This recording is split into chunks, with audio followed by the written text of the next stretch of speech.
From over 10 years in prison, reverting to Islam, coming out of prison in 2019, and creating a one-of-a-kind product that would go on to generate millions in revenue, known as the Ripstick.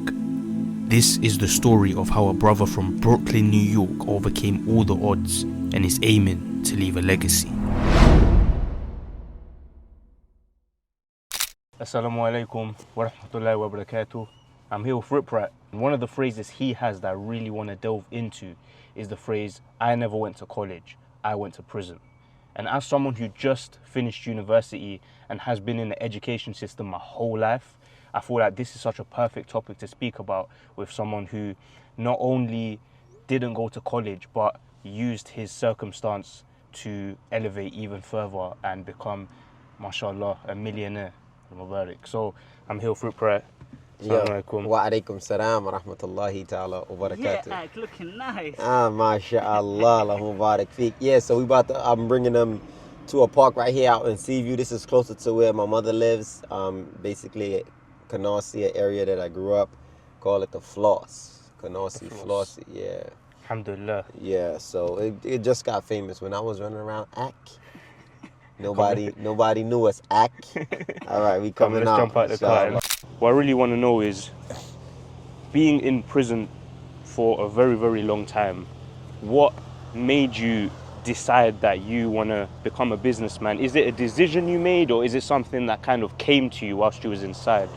Yeah, so, I mean, when you're selling drugs and you're on the street and you hustling, you're a businessman. You're just a different type of entrepreneur. Mm-hmm. You selling, once you run out of drugs after selling it all, you got to re-up, buy more drugs, profit. Of course. You know what I'm saying? And then take that profit, put it back into your quote-unquote business, whether it's halal or haram. Mm-hmm. It's the same situation. And so I already had that kind of entrepreneur spirit, you know, dealing with my father, my brothers, everybody. They didn't do 9 to 5s. And how did you find it growing up, having that kind of lifestyle? Was it hectic? Was it something you enjoyed at one point? Or? Of course I enjoyed it. It was a rush. Just like you in a calisthenic battle and you got 3 more muscle ups and you know the guy across from you is dying. It gives you energy. You're like, look at this dude. It gives you more power because you're like, yo, I'm working hard. I'm about to get this last 3 muscle ups and I'm about to win a certain amount of money, or I'm going to win a certain amount of, you know, because of the fame, whatever it is, it's going to give you a rush. So the streets was definitely like that. A lot of us got addicted to the streets. Alhamdulillah. And now that you landed yourself behind the bars, is it at that time you kind of thought about the transition? Because you was in and out for quite a while. So just explain to us, like, when was it that thought process of, I want to make that transition? Yeah, so basically once I accepted Islam while being locked down, I already knew from then that I never wanted to be back in prison, because it's a little different, you know, knowing that another man can't see you out, or we're going to go this way. And if you go on a visit in prison, when you get off the visiting floor, strip, give me your boxers. You're literally standing in front of a guy you don't know. He's going to literally tell you to bend over and open your buttocks. And they examining you like this on a daily basis. You go on a visit, you go to court, you go here, you go there, you leave certain places. So that was so humiliating for me. And, you know, after accepting Islam and understanding, you know, and getting some kind of modesty, a little bit of shyness, it was like, yo, I could never come back to prison. So it was already set in my mind that I didn't want to do that. But as far as entrepreneurship, it wasn't something that was like entrepreneur. Yeah. It was more like, oh, I don't want to work. Okay.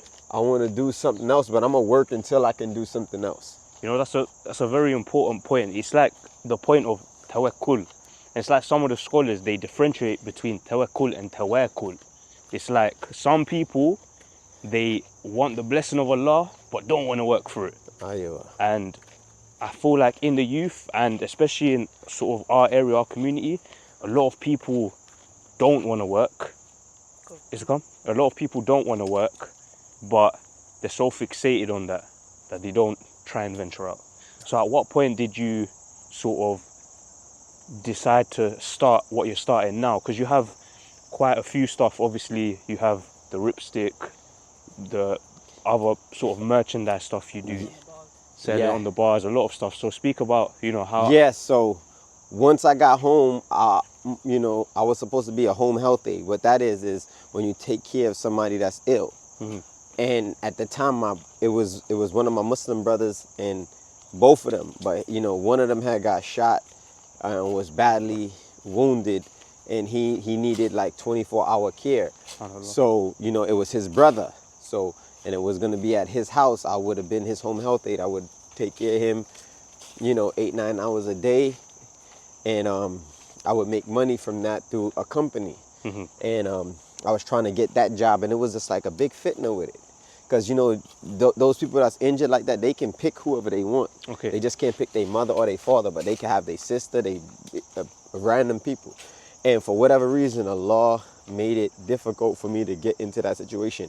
Any type of job I was trying to get, it was difficult. Mm-hmm. And then I said, yo, you know what? That's it. Hey, what's going on, bro? I'm a big fan, man. Yo, nice to meet you, man. No, you met Appreciate me it. before you Oh, gave yeah. me Legend. lipsticks Oh, and all. yeah. When I couldn't get no jobs, no nothing, I said, they denied my transfer for me to actually be a merchant in another state. I said, I'm going to get my certified personal training certificate. Did that. I said, I'm going to push this thing. And then when I started to push entrepreneurship, that's when I was able to get a job. And I said, I'm going to use this job to fund my business. Alhamdulillah. And that's exactly what I did. But before I got that job, I actually borrowed $1,000 from my brother and my sister combined. They believed in my vision. I opened up an LLC, got a trademark, did everything that I needed to do.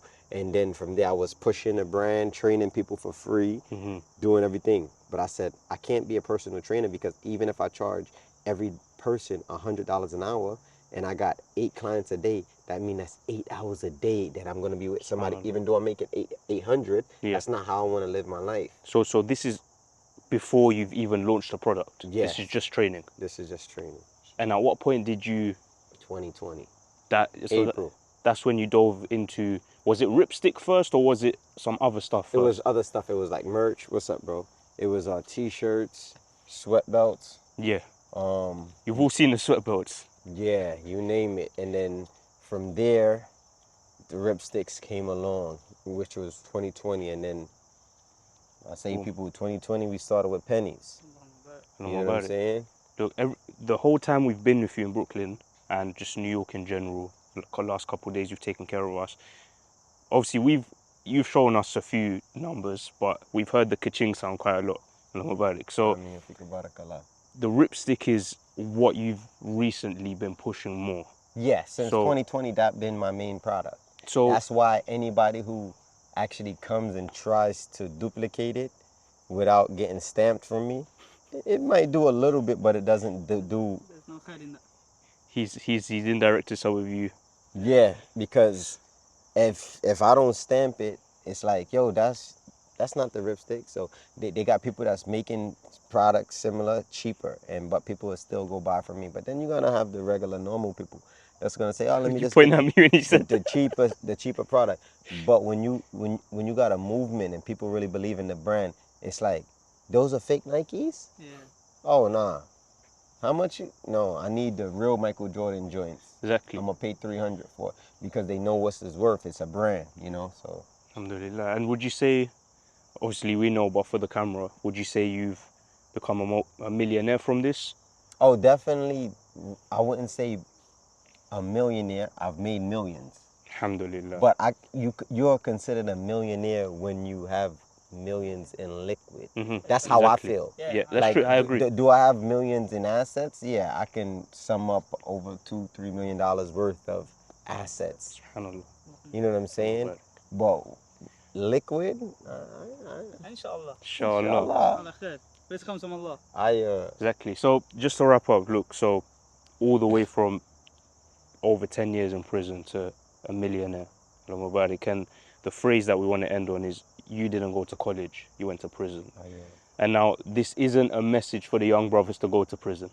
It's not going to work. Because trust me, we're from in London, you go to prison, you come out a lot of brothers are still on the same thing after. I know it, I've been there. But the message is this: you don't have to follow the system to do something great in life. Whatever you want to do in life, keep faith in Allah, do your tahajjud, your istighfar, and The inshallah. only system they should follow is Islam. Exactly. Like, if you have a dream, a passion, please chase it for the sake of Allah, especially. If it's not for the sake of Allah, please leave it out. Or we'll leave it there. Islam. Yo, assalamu alaikum wa rahmatullahi ta'ala wa barakatuh.